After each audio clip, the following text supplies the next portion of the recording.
नमस्कार, प्रकाश चंद्र और आप देख रहे हैं प्रकाशवाणी। एक बार फिर से हम मौजूद हैं यहाँ लालगंज प्रखंड कार्यालय के परिसर के जस्ट बगल में। ये जगह है ब्लॉक कहते हैं इसको, जहानाबाद ये सड़क जाती है, बगल से बांध है।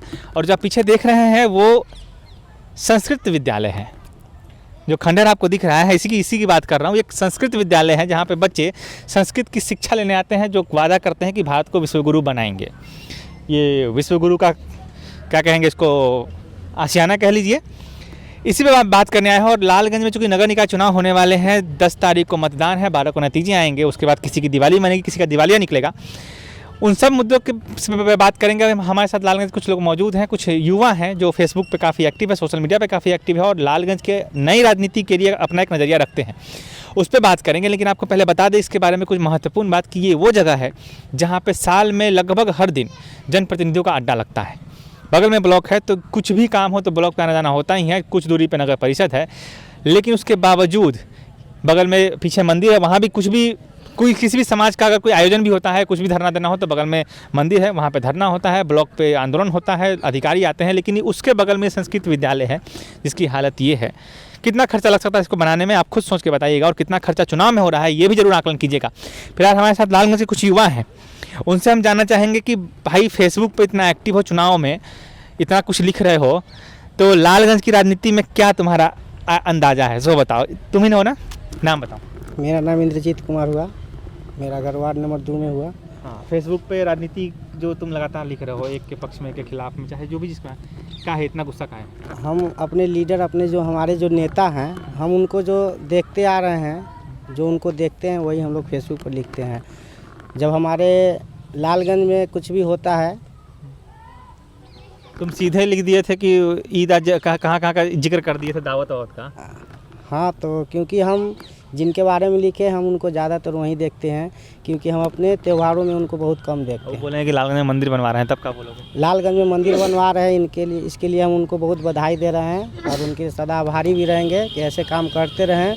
लेकिन एक विशेष वर्ग पर ध्यान न देकर पूरे लालगंज के निवासी पर ध्यान दीजिए।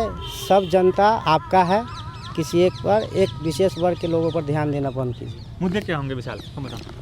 एक्चुअली ये तो मुद्दा है, सब लोग अपने कास्ट समीकरण को देखेंगे, धर्म समीकरण को, लेकिन हमको लगता है कि ये नेताओं के बीच का मुद्दा होना चाहिए। अगर हम पब्लिक से बात करें तो एक्चुअली पब्लिक परसेप्शन में ये बात होना चाहिए कि एक्चुअली हमारी प्रॉब्लम्स क्या है। जैसे हम देखेंगे कोई सेंट्रलाइज ड्रेनेज सिस्टम नहीं है, नाली है लेकिन निकासी नहीं है, जल जमाव है, नाली का जो हाइट अगर आप देखिएगा आप विश्वास नहीं कर सकते हैं। लालगंज क्षेत्र में ऐसे ऐसे नाले हैं जो रोड से 3 फीट ऊपर बने हुए हैं, 3 फीट ऊपर, मोहल्ले में ही है, हमारे मोहल्ले में ही है। लेकिन एक्चुअली मुद्दा वो होना चाहिए कि आदमी अगर अपने घर से अगर नाली बहाएगा तो कहाँ बहाएगा। मुद्दा ये होना चाहिए कि रोड का चौड़ीकरण नहीं हो पाया, या फिर होता है तो उसके चारों तरफ से इस तरह का अतिक्रमण हो जाता है कि लोग उसमें आ नहीं पाते। अब सोचिए कि कोई भी एक व्यक्ति जिसको अपने शादी के लिए 1.5-2 लाख का शॉपिंग करना है, वो लालगंज आना चाहता है, कैसे आएगा? वो कार कहाँ लगाएगा? अगर नगर पालिका इन मुद्दों को सॉल्व कर दे, लोगों को पार्किंग का व्यवस्था दे दे, तो यकीन मानिए लालगंज में प्रत्येक दुकानदार irrespective of caste and religion सबका सेल्स बढ़ेगा। वो आएगा, अगर शॉपिंग करने आपके यहाँ पसंद नहीं आएगा, दूसरे के यहाँ जाएगा, कहीं ना कहीं तो जाएगा, शॉपिंग करेगा। लेकिन शॉपिंग करने के लिए आप दे चुके हैं, उसको स्थान दे रहे हैं कार लगाने का। आज अगर आप चल जाइएगा लालगंज से दक्षिण की तरफ 5-6 किलोमीटर, हमको लगता है कि शायद 90% जो लोग हैं उन्होंने अपना मुख्य बाजार लालगंज को बना लिया। अगर आप चल जाइएगा उत्तर की तरफ तो वहाँ सारे लोग मुजफ्फरपुर की तरफ भाग रहे हैं। विविधता हमारे यहाँ है नहीं। हाजीपुर और मुजफ्फरपुर के अलावा जो सेंटर मार्केट है वो लालगंज ही है। आसपास के टोटल लगभग 50-60 गाँव का लालगंज है। लेकिन हमारा काम है कि हम इस मार्केट को विविध बनाए रखें कि यहाँ लोग और आए, न कि आप इस तरह का व्यवस्था दे। इतना जाम जो हो रहा है मार्केट में, कोई नहीं आना चाहता है। आज जो है साइड में बहुत सारा मार्केट इसलिए बनते जा रहा है कि लोग आराम से वहाँ आते हैं, सामान लेके चले जाते हैं। कोई नहीं चाहेगा आधा घंटा बर्बाद करके हम बाजार के जाम में क्यों रुके, जब हमको वही सामान बाहर अवेलेबल है। तो बाजार में सस्ते दाम में अवेलेबल है, कोई नहीं मानता। जाम की समस्या तो हाजीपुर में भी है। अगर नेता ये कहे कि हाजीपुर में जाम लगता है, तब क्या कहोगे लालगंज? हम यही कहेंगे कि हाजीपुर में बहुत सारा जो बाईपास बना हुआ है, जो साइड से जो रोड बना हुआ है, जो रिंग रोड टाइप का जो बना हुआ है, जहाँ पे लोग, और हाजीपुर में इस तरह का कहीं कहीं जगह भी है खाली जहाँ पे लोग लगा के वहाँ उतर जाते हैं। तो आप तो हाजीपुर से कम्पीट नहीं कर पाइएगा इस मामले में। ना आपके पास हाजीपुर से ज़्यादा ना आपके पास हाजीपुर से ज़्यादा कलेक्शन है, तो आपको कुछ तो एक्स्ट्रा फैसिलिटीज़ देनी पड़ेंगी लोगों को। अब नगर पालिका के लोगों को आप बोलिए, नगर पालिका को हम लोग इससे बात के लिए नेताओं से, अपने जनप्रतिनिधियों से बोलेंगे कि आप कम से कम पार्किंग का तो व्यवस्था कीजिए, कम से कम पार्किंग का व्यवस्था कीजिए। लालगंज में सीसीटीवी का लगा है, देखे हैं कहीं पे? कहीं पे नहीं लगा हुआ है। दुकानदार अपने लगाए हो तो लगाए हो, सरकार की तरफ से कितना सीसीटीवी लगा हुआ है? एक भी नहीं आज तक हम देखे। क्राइम कितना हो रहा है? क्राइम तो कंटिन्यू बढ़ ही रहा है पूरा बिहार में। बाइक चोरी तो लगातार हो रही है, इस पर कोई ध्यान नहीं है। बच्चों चोरी का हल्ला हो बिल्कुल बिल्कुल बिल्कुल। दुकानदार लोग तो अपने क्या बोलते हैं उसको, जनता की सुरक्षा के लिए स्वयं लगाए हुए हैं, और उसी से कितने चोर भी, बाइक चोर हो या और उनका सामग्री जो दुकानदार लोगों का चोरी होता है, उनके CCTV कैमरा से ही पता चलता है। मुद्दों की जहाँ तक बात कर रहे हैं, फिर से आते हैं वापस मुद्दे पे, उसके बाद हम आएंगे राजनीति पे। अभी और हम बताना चाहेंगे कि अभी दुर्गा पूजा का टाइम है। दुर्गा पूजा के समय में एक भी ऐसा बता दीजिए कि जहां आम पब्लिक के लिए शौचालय का व्यवस्था हो। ये सवाल हम महिलाएं लोग भी आएगी, आखिर वे लोग जाएंगे कहाँ? इसके लिए क्या व्यवस्था है? ये सारे का सारा जो है नगर पंचायत के लोगों को, जो हमारे जनप्रतिनिधि रहे हैं, वो कोई लोग इस पर ध्यान देने का काम नहीं किया है। जो वर्तमान स्थिति है, आएंगे ना वोट मांगने। हाँ, वोट मांगने आएंगे, उनकी जवाब दी जाएगी। सर सबका सार यही है कि कोई विजन ही नहीं है कि जिस क्षेत्र से हम लोग। नेता लोग तो कहते हैं कि बड़का बड़का विजन है, लालगंज के लिए विकास की दूध की गंगा बहा देंगे, ऐसा कहते सर हैं। प्रॉब्लम्स की बात करें तो पूरे बिहार की एक ही प्रॉब्लम्स है, जाम वही है, कोई डेवलपमेंट नहीं है, सबकी प्रॉब्लम सेम है। पूरे बिहार की लेकिन पर्टिकुलर यहाँ की बात करते हैं तो यहाँ के जो प्रत्याशी खड़े रहते हैं, पर्टिकुलर यहाँ का जो प्रॉब्लम्स है उसका कोई सोल्यूशन, प्रॉब्लम ही नहीं पता है कि यहाँ पर प्रॉब्लम क्या है, और विजन ही नहीं है कि करना क्या है। तो वोट देने के समय भी ये दुख होता है कि हम वोट दे तो दे किसको, किसके पास विजन ही नहीं है। विजन नहीं तो डेवलपमेंट का कैसे हम लोग करेंगे, कैसे सोच सकते क्या हैं? विजन होना चाहिए? सब लोग शामिल हो सकते हैं। हम सारे युवा हैं। विजन क्या हो सकता है? विजन ये होना चाहिए कि लालगंज को डेवलपमेंट कैसे करें। पूरा बिहार का सेम प्रॉब्लम है, लेकिन उसमें भी लालगंज को हम डेवलपमेंट की ओर कैसे ले जाएंगे, ये है विजन होना चाहिए। देखिए, लालगंज को अतिक्रमण मुक्त करने के लिए जो है हाई कोर्ट का आदेश भी आया, उसके बावजूद भी अतिक्रमण से नहीं हटाया गया। उस आदेश आने के बाद भी जो वोट की राजनीति करने वाले लोग हैं, अपने राजनीति को सेकने के लिए उस तरह से जो है अभी तक अतिक्रमण मुक्त नहीं कराया गया। जनता में और पब्लिक जो प्रशासन है, जनता का काम होता है पैर पसारना, उसको जगह मिलेगा वो पैर फैलेबे करेगा। रोक लगाने के लिए प्रशासन है ना, क्योंकि कोऑर्डिनेशन नहीं है। जनता हमारे में दुकान, कोऑर्डिनेशन मेरा नहीं है। दुकान सिनेमा हॉल के पास है, और मेरे दुकान के सामने से कभी भी नगर पालिका की तरफ से कचरा नहीं उठाया जाता है, कभी भी नहीं उठाया जाता है।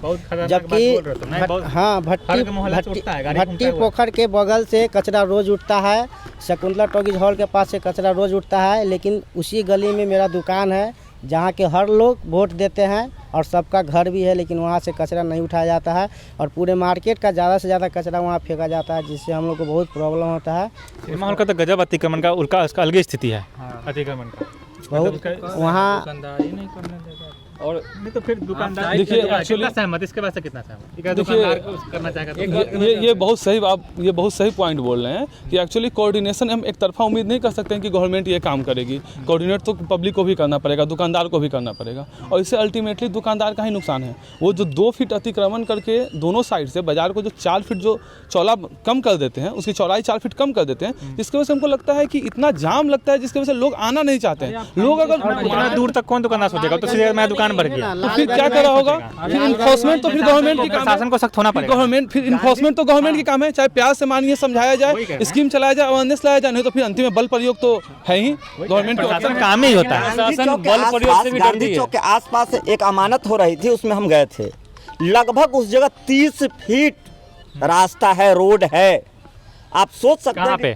गांधी चौक के पास जो अभी मॉल बना है, क्या भी मार्ट है, भी मार्ट के आसपास वहाँ बाई नक्शा नापा गया, उसमें 30 फीट रोड बताया गया है। स्टेट बैंक, भी मार्ट, वहाँ तो फिर भी कुछ जगह है। आप गांधी चौक के आगे जब बढ़िएगा, दो तरफी है, सेंट्रिंग कर दिया गया है, बिल्कुल। टी पॉइंट के पास तो हॉल की तरफ से दिन में आप सुबह में 8 बजे के पहले आप बोलेरो, स्कॉर्पियो, कोई भी 4 व्हीलर गाड़ी आसानी से लेकर जा सकते हैं, लेकिन 10 बजे के बाद आप बाइक लेके जाने में, साइकिल लेके जाने में भी प्रॉब्लम होगा, क्योंकि दुकानदार और वहाँ के जो मैनेजमेंट है, दोनों का इसमें गलती है।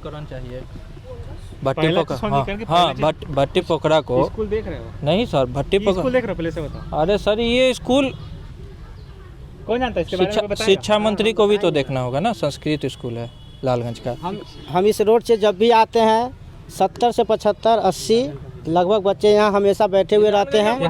हाँ, यहाँ पे पढ़ने के लिए बैठते हैं डेली, अभी भी। हाँ, अभी भी। और इसमें 2-3 टीचर को भी हम कभी कभी देखते हैं, लेकिन जब इस स्कूल को देखते हैं तो हम ऐसा सोचते हैं कि लालगंज में किसी भी नेता का या किसी भी पब्लिक का या गरीब से गरीब व्यक्ति का भी ऐसा घर नहीं होगा जहाँ कम से कम 70 से 80 बच्चे रोज अपना कीमती वक्त देते हैं यहाँ पढ़ने के लिए। आप देख लीजिए, एक चीज आप बताइए, आप बोलिए। कि लालगंज नगर, अच्छा सुनिए, लालगंज का जितना मदरसा आप देख लीजिए, वहाँ पे रहना, खाना, बाथरूम, टॉयलेट, लाइट, क्या चीज़ का व्यवस्था नहीं है। किससे खर्चा से होता है वो?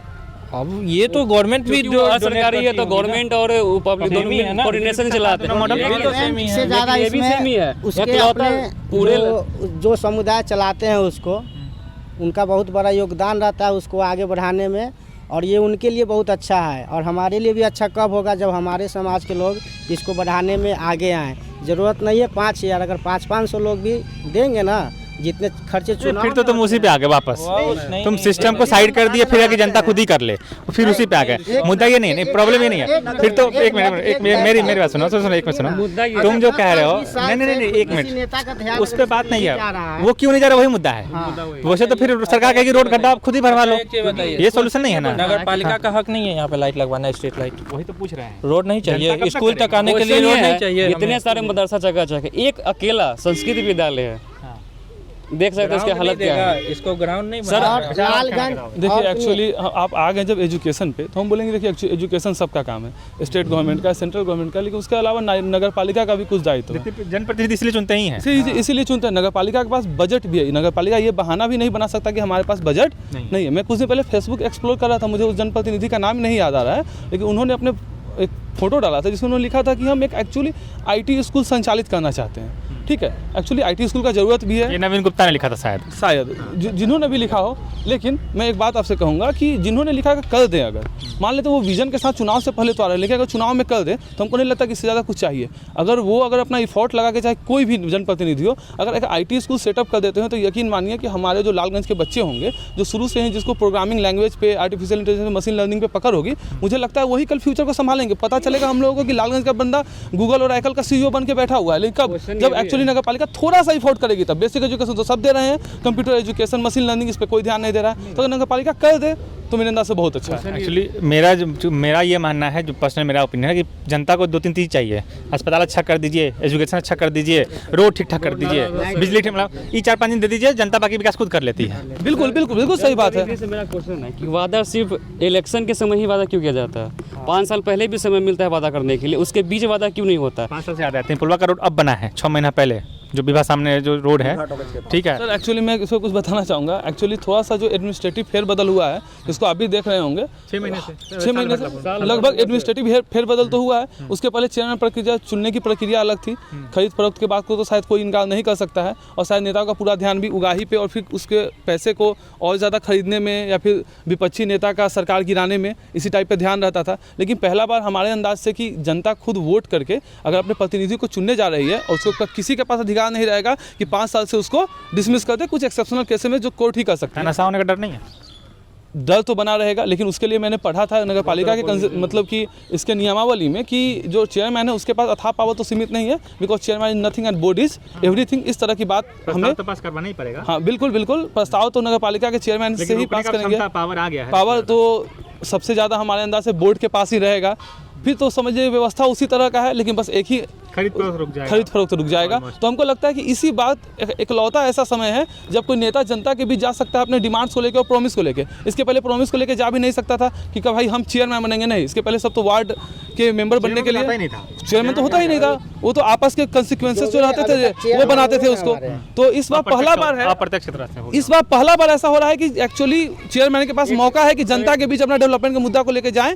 ये पहला बार हो रहा है। वार्ड और हमारे जो प्रतिनिधि कितना हमारे लिए चिंतित है, इसका उदाहरण बता रहे हैं। बसवरिया बाबा के समय हमारे वार्ड का नाला बना था, जो कि अब तक, जी मेरे वार्ड का अब तक पूरा क्षतिग्रस्त हो चुका है। नाला बिल्कुल कोई काम का नहीं, क्योंकि पानी ओवरफ्लो होकर के रोड पे आता है। पूरे लालगंज का बेजोर है, मतलब। लेकिन 10 लालगंज का नाला और रोड का हालत इतना खराब है कि हम वार्ड नंबर 1 के रोड में गुजरे हो? कौन गुजरा है? हम हमेशा जो मेरे घर के सामने है। आपके घर मस्जिद चौक के पीछे, और आभा सिन्हा वाला रोड, और ये कौन है उधर, सुष्मिता जायसवाल वाला रोड, जितना भी रोड है, सुनीता जायसवाल, जो भी रोड है लालगंज का, सबका स्थिति इतना खराब है। मैं एक चैलेंज जो है ना जनप्रतिनिधियों के बीच रखना चाहूँगा।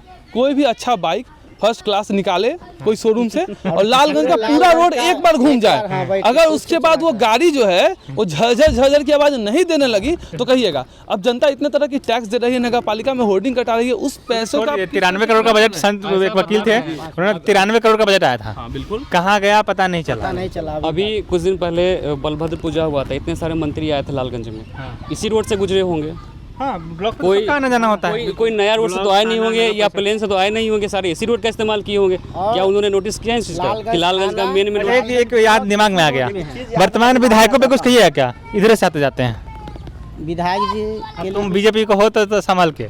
हम बीजेपी का सपोर्ट नहीं, करते ऐसा हैं कुछ और बात हमेशा नहीं है कि करते किस पार्टी के हैं, हैं। लेकिन हम वही जिस कह रहे हैं। नेता को वोट देते हैं उनसे सवाल करने का मेरा पूरा नगर अधिकार। परिषद का चुनाव है तो सबसे ज्यादा सवाल नगर परिषद से उठेगा, जाहिर सी बात है। लेकिन विधायक भी चूंकि वोट मांग रहे हैं वो इस चुनाव में, इसी चुनाव में। झगड़ा है, ये कहती है कि नगर पालिका का रोड है।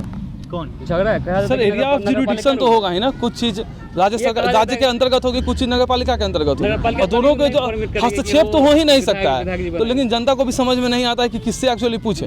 ये भी एक एक्चुअली जो बेसल मतलब कहने का मतलब कि कंक्लूजन है कि विधायक जी कहते हैं कि नगर पालिका रोड है, नगर पालिका सुस्त पड़ी हुई है कि हम ना बनवाएंगे, हम करने देंगे, कमीशन का करेंगे ना करने देंगे। कमीशन का चक्कर हम बनने ही नहीं देंगे इसमें।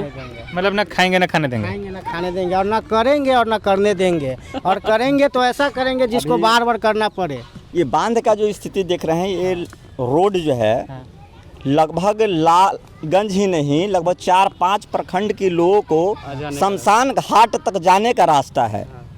मगर अभी तक लगभग 20 साल से हम देख रहे हैं कि कितने अध्यक्ष आए और कितने चले गए, और सब घर में भी शमशान घाट जो लोग जाते हैं। जी जी जी जी जी और सबसे बड़ी जी, और वो लोग आज तक इस पर ध्यान ही नहीं दे पाए कि इसको भी बनना चाहिए। आप बरसात के समय अभी है, थोड़ा सा बूंदा बूंदी बारिश हो जाए और बाइक लेकर चले जाइए, पैदल चले जाइए तो गिर जाइएगा और हाथ गोड़ टूट जाना एकदम निश्चित है। सबसे बता, जब श्रावणी मेला आता है तो लाखों लोग जाते हैं कांवड़ यात्रा कांवड़ यात्रा में। और जो मैं बोलना चाहता हूँ थोड़ा सा इरिलेवेंट हो जाएगा, लेकिन मैंने आपका फेसबुक पोस्ट लिखा था कि एक्चुअली हमारे जन्म से लेकर मृत्यु तक भ्रष्टाचार का साया है। मतलब जन्म नॉर्मली हॉस्पिटल में होता है, गवर्नमेंट हॉस्पिटल कंसिडर करे, वहाँ जो भ्रष्टाचार शुरू होता है आपके स्कूल से लेके एजुकेशन सिस्टम से लेके, फिर आप ब्लॉक में आएंगे, समझ रहे हैं ना, ब्लॉक में आके जाति आवास क्या बनवा रहे हैं, वहाँ से लेके फिर जॉब लेने के लिए घूस वूस बहुत कुछ का चक्कर है। फिर जिंदगी में तो सारे प्रोसीजर में घूस देने पड़ते हैं, फिर यहाँ तक कि आप मरिएगा भी तो वहाँ भी आपको भ्रष्टाचार से भेंट हो ही जाएगा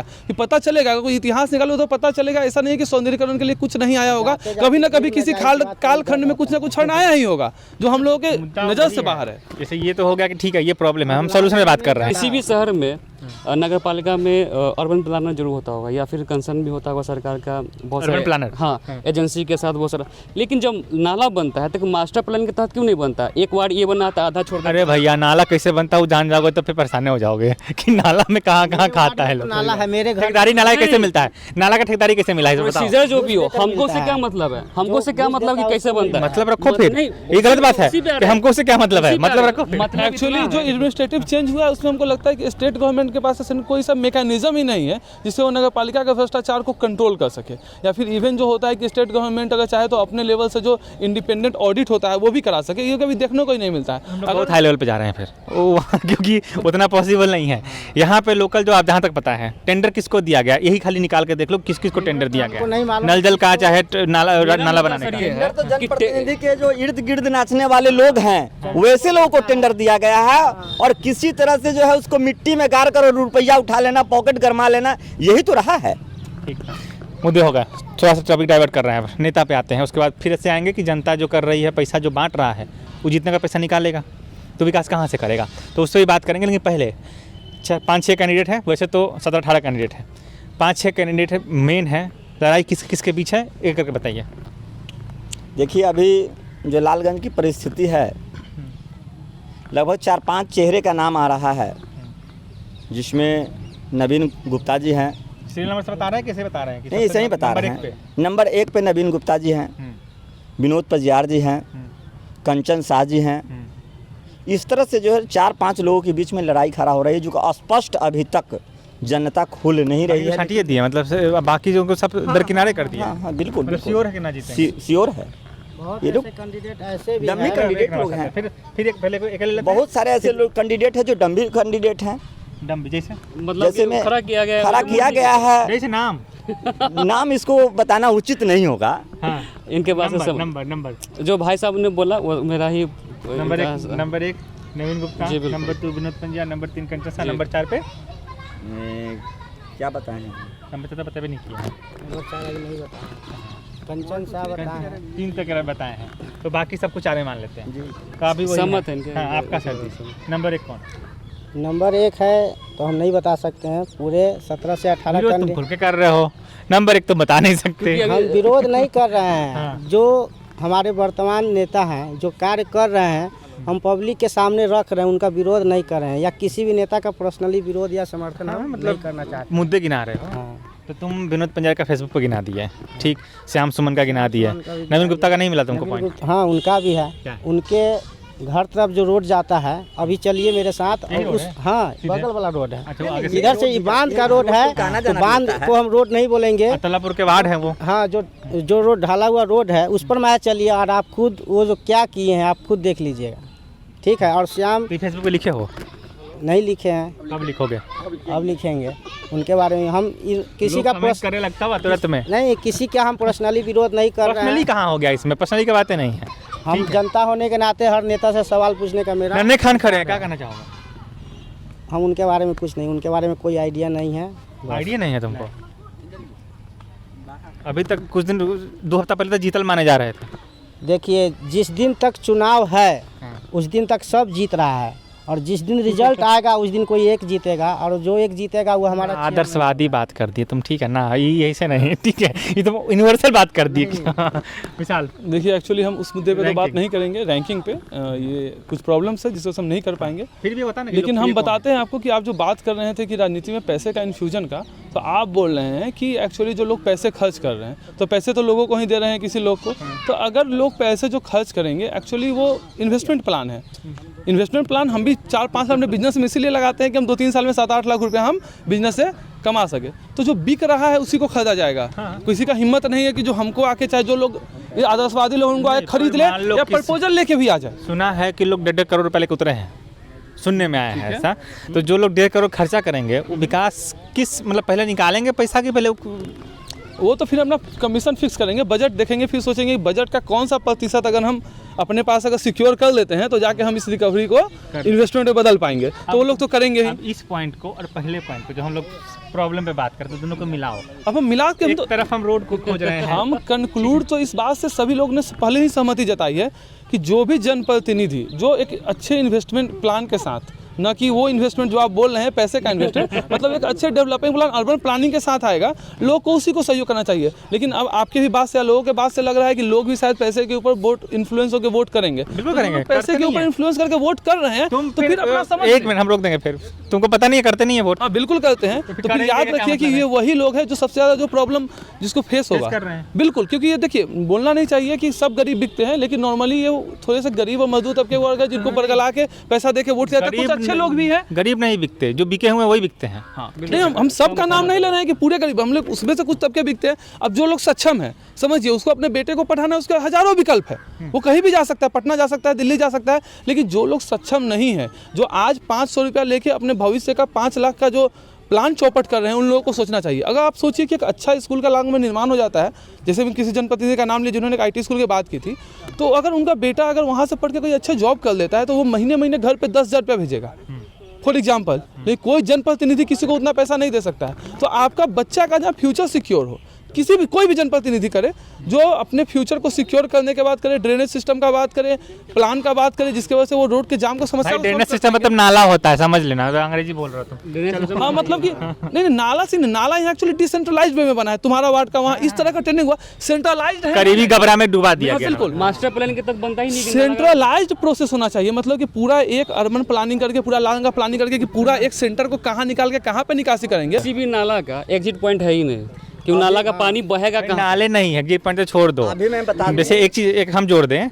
नाला बना पास के गबरा में, जहाँ गबरा है उसने गिरा दिया, वो ठीक ठाक रहे ना तो कम से कम गबरा में गिर जाएगा। वो नाला ही बीच में टूट जाए जो नाला आया है वो आधा रास्ते में आया है और बंद हो गया, और उसके पानी से कम एक मोहल्ला रोज परेशान होता है। बहुत बुरा। हम कल गए थे वहाँ वार्ड नंबर 23 में। मेरे गांव में एक वार्ड नंबर 22 और 21 और 24, यानी जो स्थिति है पड़ता है ना? हाँ हाँ जहानाबाद। जैसे 20 फुल नवीन गुप्ता का बेल्ट है। हाँ हाँ 20 जो नवीन प्रसाद गुप्ता जी का अपना वर्तमान वार्ड है उसका पानी और 21 का पानी जो नाला निर्माण हुआ है और 22 का भी पानी, तीनों वार्ड का पानी और 23 तीनों वार्ड का पानी जिस नहर में गिरता है उस नहर की स्थिति कर जाकर देख लीजिए कि वहाँ की लोगों को रहना दुश्वार हो गया है। एक तो कल परसों गए थे तो कहा था कि मेरे गांव में गिरा दिया जी बिल्कुल जहाँ लोग बिल्कुल। अभी वह पानी जो है थोड़ा सा बरसात हो जाती है तो लोगों के दरवाजा पर चला जाता है और इतना दुर्गंध आता है वहाँ रहना मुश्किल है और बीमारी फैलेगा तो आप सोच ही लीजिए कि क्या नवीन गुप्ता का बेल्ट है और जो आप शिकायत कर रहे हैं ये भी नवीन गुप्ता से सीधे रिलेट करेगा, ये याद रखिएगा। रिलेट करते हुए रेपुरा शिव मंदिर के पास एक क्या बोलते हैं उसे पोखरा है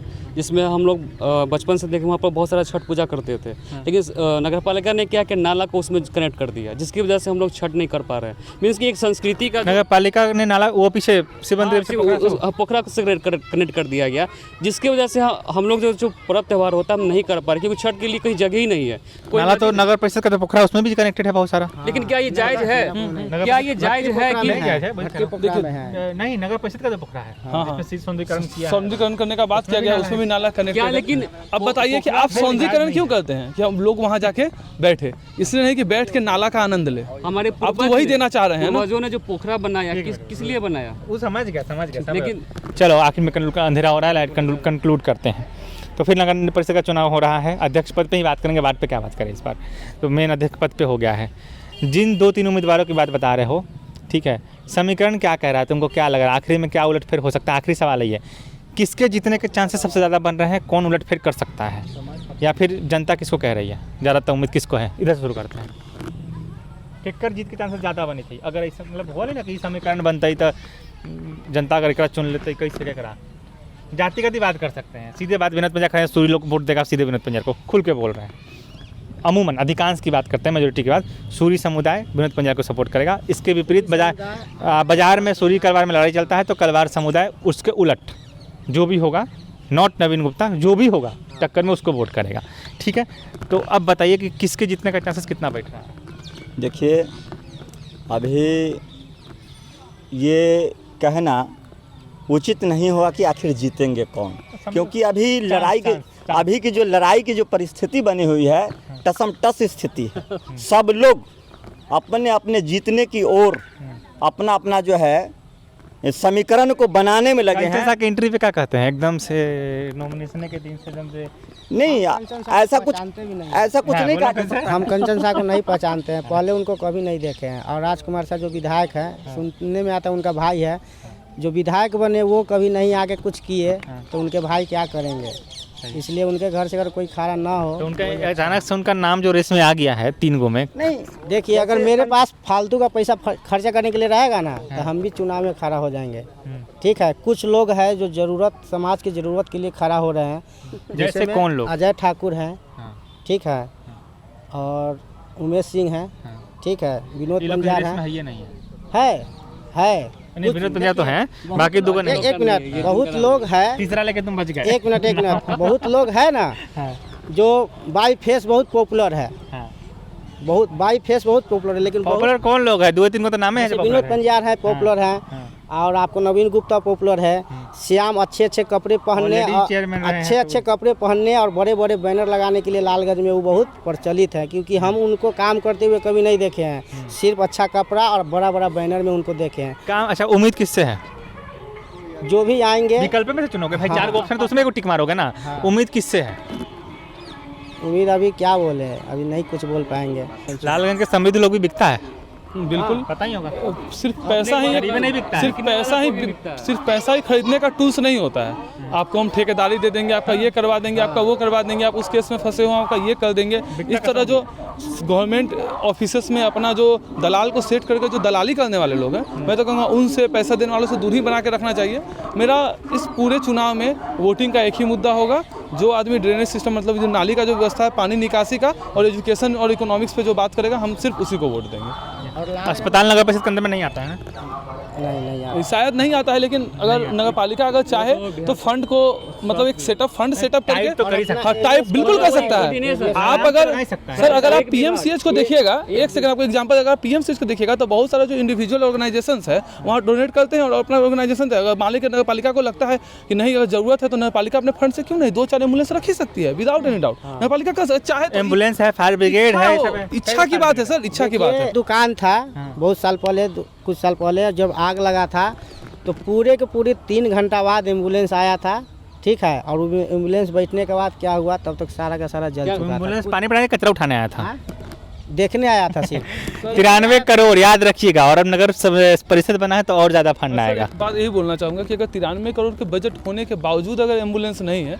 तो फिर एक्चुअली ये दृढ़ इच्छा शक्ति ही, नेताओं की इच्छा शक्ति की ही कमी है। ऐसा ही थोड़े तो 2 करोड़ रुपये निकल रहा है, कई करोड़ रुपये निकल रहा है चुनाव। अगर आप घोटाला का इतिहास देखिएगा तो हमारे अंदर से लालगंज का घोटाला 100 करोड़ को क्रॉस कर चुका होगा विद इन द नेक्स्ट, मतलब समझ रहे हैं ना। शौचालय कहीं चलाए थे, उसी में कितना घोटाला गया था। हाँ बिल्कुल, आपने तो मैंने आपके चैनल के माध्यम से देखा था, जो एक लॉयर है संतोष सर जिन्होंने इस चीज़ को एक्सपोज किया था। तो मैं चाहूँगा कि वैसे लोग, एक शौचालय का एक डब्बा का उसमें घोटाला, कि मैं चाहूँगा कि वैसे लोग और भी इस तरह के नेताओं को एक्सपोज करें, आगे आए, अपने विचारों के साथ, सबूत के साथ आगे आए और जनता के बीच रहें।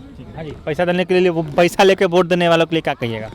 देखिए, पैसा देकर जो लोग वोट देते हैं और ना हो कि कमेंट कर दे कि खुद दे देते हैं पैसा और जाति देकर, जैसे पैसा लेकर जो वोट देते हैं, पैसा लेकर वे लोग विकास के लिए नहीं सोचे कि विकास होना चाहिए, तो अधिकार बेच दिया। बिल्कुल उनका मुंह अब बनता ही नहीं है। वोट बेचना यानी अपनी अधिकार को बेच देना। इसलिए हम कहेंगे कि, और लालगंज नगर वासियों से ये अपील करना चाहेंगे कि पैसे पर वोट न दे, व्यक्ति को देखकर वोट दे और घोटालेबाज से भी बचे। आप कहीं ना कहीं हमको प्रचार करते हुए दिख रहे हैं, थोड़ा थोड़ा, है ना, लग रहा है इनकी बातचीत। एक्चुअली जब हम देखें इसका एक एग्जाम्पल भी है कि आप पैसा ले रहे हो, अपना ईमान नेताओं से बेच दे रहे हैं। कुछ लोग नेताओं को ऐसे ट्रीट करते हैं मालिक आ गए, मालिक चाय लाओ, ये लाओ, हाँ मालिक क्यों? एक्चुअली तो फिर आप बिके हुए हैं, आप नहीं बिकिए ना, फिर वो मालिक नहीं, वो सेवक है।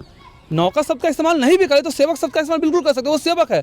आप राइटफुली उसको बोलते मेरा ये काम है, आपको कराना है, और आप इसीलिए जनप्रतिनिधि है। इस तरह कि मालिक आइए, मालिक चाय पी लीजिए, ये कर लीजिए। तो गुलाम प्रवृत्ति के लोग पैसे लेके जो गुलाम बने वो गुलामी करेंगे। खैर, ये था हमारे साथ लालगंज के 4-5 युवा के जुड़े, चूँकि हम यहीं थे, यहीं से गुजर रहे थे, ब्लॉक के पास ही थे। तो ये स्कूल है, संस्कृत विद्यालय, खंडहर स्थिति में। सवाल जरूर पूछिएगा, ये जरूर पूछने वाली बात है और जनप्रतिनिधि से जानने वाली बात है कि जिस चीज़ के लिए आप वोट दे रहे हैं उसकी हालत क्या है। तो जब भी नेता है पूछिएगा, मुद्दे जरूर रखिएगा सामने। ये ना कि फलाना आदमी बढ़िया उनका वोट देवई, लिख देना खाली कि फलाना आदमी सुख दुख में शामिल रहते ये चलते वोट देवई। उस सुख दुख का नाम बताइए फिर कि किस सुख दुख में शामिल थे। अगर आपके भोज में भोज खाने आ गए, ये सुख दुख में शामिल होना नहीं होता है, ये आपको समझना पड़ेगा। तो खैर, आप देख रहे थे, ये लालगंज की युवाओं की राय थी। आगे हम कुछ और लोगों से बात करेंगे और फिर आपसे बताएंगे क्या मुद्दे हैं। आप जुड़े रहिए प्रकाशवाणी के साथ। अगर आपके विचार कुछ हैं इस मुद्दे पर तो आप कमेंट में बता सकते हैं। फिलहाल वीडियो को लाइक कीजिए, शेयर कीजिए, इस चैनल को सब्सक्राइब कीजिए। देखते रहिए प्रकाशवाणी।